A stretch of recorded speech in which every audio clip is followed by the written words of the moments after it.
अपन बंद कर लेबो पहिलुका मोबाइल के सिम हम चेंज कर लेबो। जाय छी छोड़ के जोना ससुरबा जाय छी छोड़ के जोना दे दोसर पसंद कर लेबो गे पसंद कर लेबो।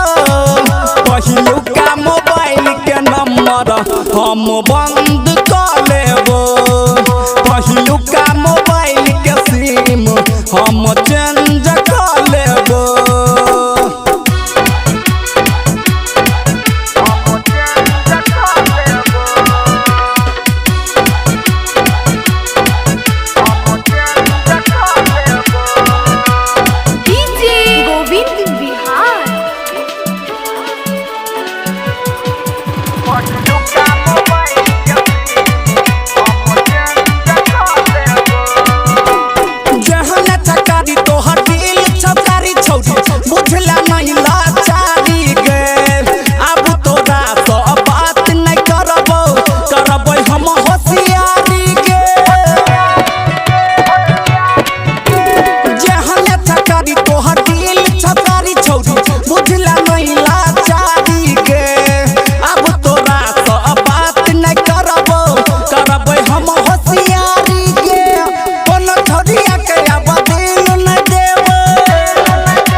अपन बंद कर लेबो पहिलुका मोबाइल के सिम हम चेंज कर लेबो।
अपन बंद कर लेबो पहिलुका मोबाइल के सिम हम चेंज कर लेबो।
अपन अपन बंद कर लेबो पहिलुका मोबाइल के सिम हम चेंज कर